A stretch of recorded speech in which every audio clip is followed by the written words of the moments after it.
മാധ്യമപ്രവർത്തകയോട് മോശമായി പെരുമാറിയ കേസിൽ നടൻ സുരേഷ് ഗോപിക്കെതിരെ കുറ്റപത്രം സമർപ്പിച്ചു.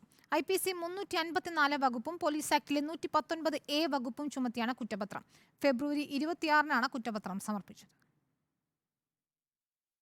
സുരേഷ് ഗോപിക്കെതിരെ ഗുരുതര വകുപ്പുകൾ ചുമത്തിയാണ് പോലീസ് കുറ്റപത്രം സമർപ്പിച്ചത്. ബോധപൂർവമായി ലൈംഗികാതിക്രമം നടത്തുന്നതിനുള്ള IPCയിലെ 354 വകുപ്പും പൊതുസ്ഥലത്ത് സ്ത്രീയോട് മോശമായി പെരുമാറുന്നതിനുള്ള പോലീസ് ആക്ടിലെ 119A വകുപ്പുമാണ് ചുമത്തിയിരിക്കുന്നത്. 2 വർഷം വരെ തടവും പിഴയും ലഭിക്കാവുന്ന കുറ്റമാണ് IPCയിലെ 354 വകുപ്പ്. നേരത്തെ മാധ്യമപ്രവർത്തകയുടെ പരാതിയെ സാക്ഷ്യപ്പെടുത്തുന്ന രീതിയിൽ സാക്ഷിമൊഴികളും വീഡിയോ ദൃശ്യങ്ങളുടെ തെളിവുകളും പോലീസ് ശേഖരിച്ചിരുന്നു. ഈ സാഹചര്യത്തിലാണ് ഗുരുതര വകുപ്പുകൾ ചുമത്തിയത്. കേസിൽ സുരേഷ് ഗോപിക്ക് നേരത്തെ ഹൈക്കോടതിയിൽ നിന്ന് മുൻകൂർ ജാമ്യം കിട്ടിയിരുന്നു. 2023 ഒക്ടോബർ 27-നാണ് കേസിനാസ്പദമായ സംഭവം നടന്നത്. സുരേഷ് ഗോപിയെ നവംബർ 15-ന് തന്നെ നടക്കാവ് പോലീസ് അറസ്റ്റ് ചെയ്ത് ചോദ്യം ചെയ്ത് വിട്ടയച്ചിരുന്നു. റിപ്പോർട്ടർ, കോഴിക്കോട്.